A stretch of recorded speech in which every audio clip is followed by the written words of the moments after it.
Greetings, fanboys and fangirls. Jared here with another video review from Fanboys Forever.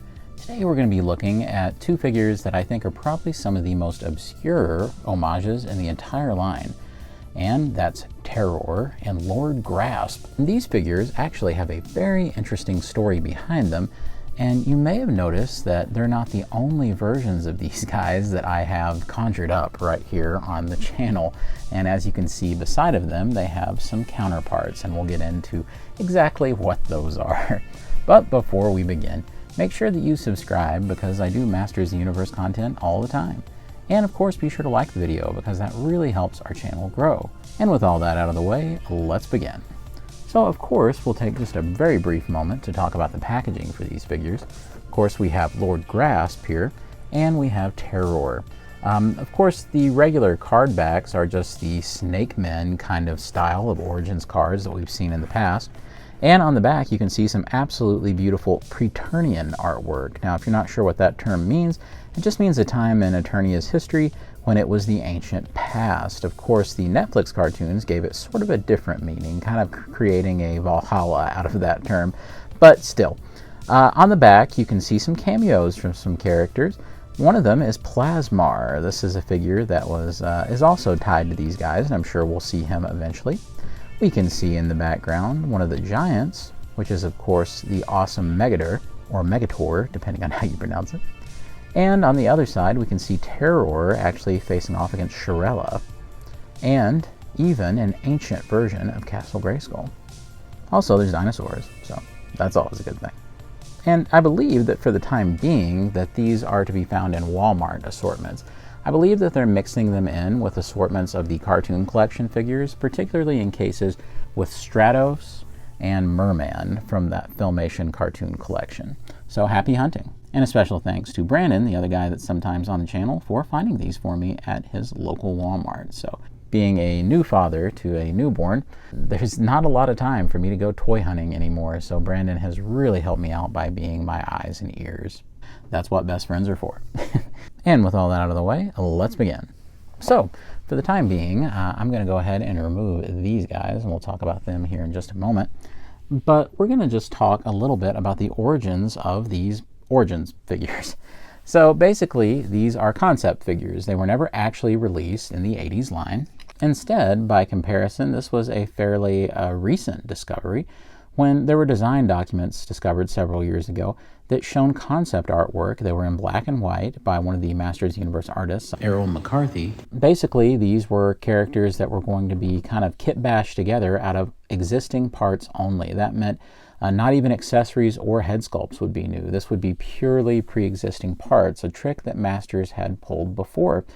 And basically this was kind of supposed to get Masters of the Universe product and keep it on the shelves for cheap so that it wouldn't cost the company any new tooling dollars. And this was, I believe, supposed to be kind of a way to keep Masters on the shelves alongside of the Powers of Grayskull line, which was going to explore Eternia's ancient past. At least that's what I understand. You can correct me in the comments down below if I have any of that wrong. And these are two of the concept characters. A few years ago, Mattel took it upon themselves, I believe for a PowerCon exclusive, to do Masters of the Universe Classics versions of these guys.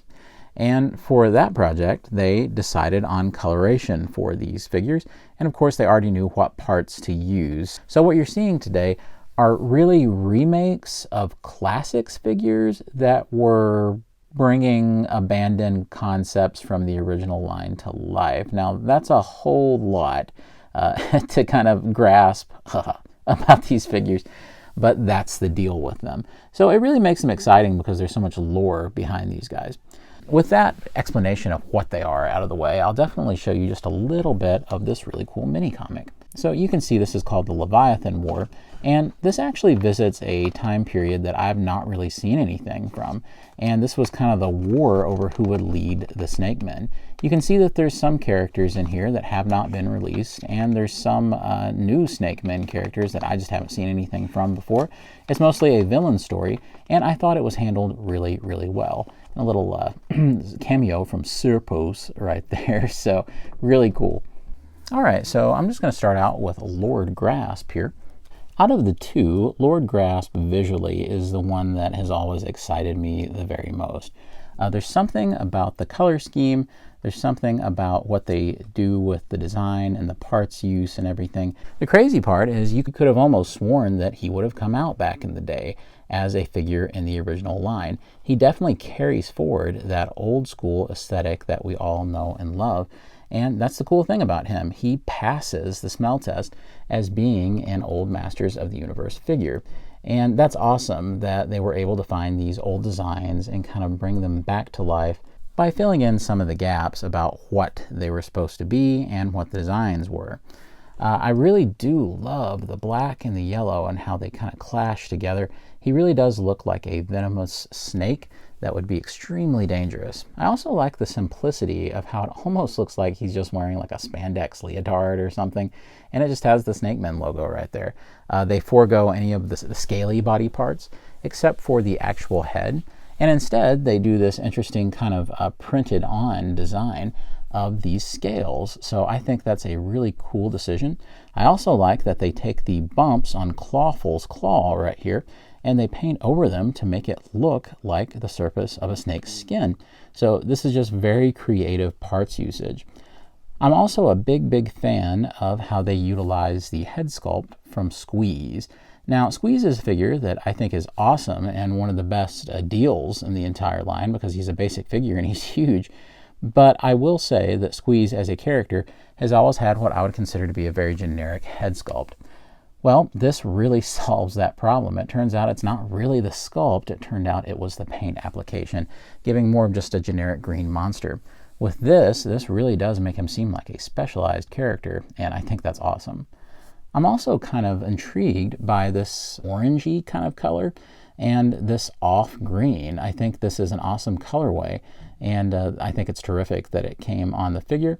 I really do like how they use that same color for the shield, gave him a black Snake Men staff, and one of my favorite pieces in the line when it comes to tooling is the Scareglow cape. The Scareglow cape is so awesome because it is not soft goods, instead it's completely sculpted, but it's sculpted to look like woven fabric. Now on to my weird looking figures that I had up here earlier. I was just going to show you what the figure would look like if we just use the pieces that the figure is made out of. So I did try to pick some funny combinations of colors because some of these pieces, you know, are used across, well, pretty much all these pieces are used across multiple figures. So I definitely wanted to come up with the funniest combinations for you guys. It's much easier to just explain the reuse this way than to try to just tell you. And instead, with the power of Origin's modularity, you can just mock up your own versions of these guys without the paint applications in a way. So you can see here that we can use Clawful's arm to get the claw between them. Of course, like I said, this is Squeeze's head, and you can see what a vast improvement it is on this side. Over here we have Scareglow's cape, just like I mentioned. You can use pretty much any of the regular torsos, the muscle torsos. Here I just use Scareglow's. For the arm, you can use any of the kind of monster surface arms, and that's quite a few of them, but it turned out that Ninjor's had a grasping hand, so that was the most accurate to the sculpt that was being used over here. The shield, of course, is just a reuse of the Snake Men shield, and so is the staff, so you can use those. Down here on the legs, of course you can use any of the basic He-Man furry underwear legs. With the boots, I decided to use Prince Adam's because it looks hilarious. And from the back, you can just see how that looks. So there's definitely room for some customization here. If you want to try different parts combinations, he may look pretty cool with a purple cape, so you never know. I just thought this was a fun idea. Next up, we have Terroar. Now I'll go ahead and briefly put them side by side, and you can see just how big Terroar is because he doesn't even fit into frame. So coming out a little bit, you can see that he's quite large. Of course, you don't have to keep Terroar's neck at full extension, but for this section of the review, we'll definitely look at him that way. And make no mistake, just like with Lord Grasp, we are going to be looking at a mock-up version of this guy so that you can see where all the parts reuse is. Let's go ahead and talk about his aesthetic, though, separate from any kind of parts reuse talk. You can see that he has the long, extended neck. There's kind of a cool spray going on the neck that gives him a snaky-like appearance.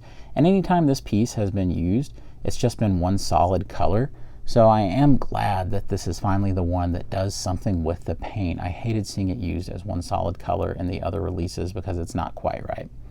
With the head sculpt up here, of course, it's very familiar to us. And it looks good in purple, though, with the red eyes. I think that that's really pretty cool to see Whiplash's head in that colorway. Down here, of course, we can see the kind of scales on the chest and the dark purple, and it's a nice contrast with that sort of lighter version there, and we can see those scales running there as well. We can see that he's wearing kind of a robot harness thing where he clearly lost his arm at some point and has been replaced with a very familiar mechanical gun that we'll get into here in just a little while. He also has a couple of alternative pieces there that are also quite familiar, including a hook as well as a wrench of some sort. You see the familiar logo of the Snake Men, and I like how that ties he and Lord Grasp together because it is the neon green version that was on Lord Grasp's chest. Very interesting choice was made down here. As you can see that we have Mosquito's boots, a piece that really didn't get a lot of play in that original line, so it's cool to see them. On the back, we can see that he has the rattling tail right here. It's kind of disappointing to see that there's nothing interesting done with the color, but I think that it's a good trade-off so that we can get that neck paint. And that saves the figure from looking as rough as a lot of the other figures that use this neck piece often do in this line. So I think it's a good compromise. I think that this figure does a good job of capturing what they did with that Classics version for the PowerCon set. I think that the one thing is the colors aren't nearly as dynamic as Lord Grasp, so I think that that ends up making him quite a bit less memorable. Just so that we can see our kind of kit-bashed versions so you can tell which pieces have been reused from where. With this one, it was a little harder to get a one-to-one. One of those issues is, although you can, there are some pieces that don't necessarily come apart or aren't supposed to come apart to mix and match with. So this one couldn't be quite as accurate as the others. So let's start up here at the head. We can see that Whiplash, to me, Whiplash's head looks much better over here in purple. I think over here with the pupils and things and the green with the black eyebrows, it's never really done it for me. So I think it looks much cooler here. Of course, we can see with the neck, this is something from Ratlore. As I mentioned earlier, the neck piece is just one color over here and really hurt the aesthetic of that original release. So I'm glad to see that fixed over here. So it's pretty much another spot where I think there's been an improvement to the original tooling. Over here we can see Ratlore's arm and chest, with the big difference being that we have some of the kit from Trapjaw over here. Now this is something I could not really replicate over here because that doesn't really come off of Trapjaw. That's more like sonic welded on there. But what does come off of Trapjaw is the robot arm. Now I'm actually using the mini comic version of Trapjaw's robot arm. Of course the regular version would be black, but this version has, you know, the hinge, and I don't have the later version of the black release from Trapjaw that actually had the hinge in there. So I use this one.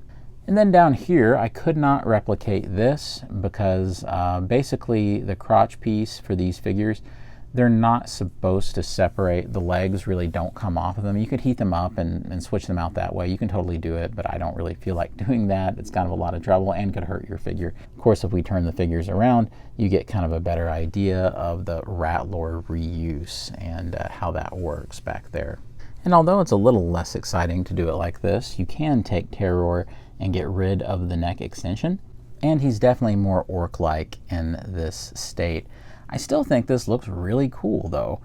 There's almost something about it for me that works a little bit better than having the neck extension piece on, even if that neck extension piece is a little cooler.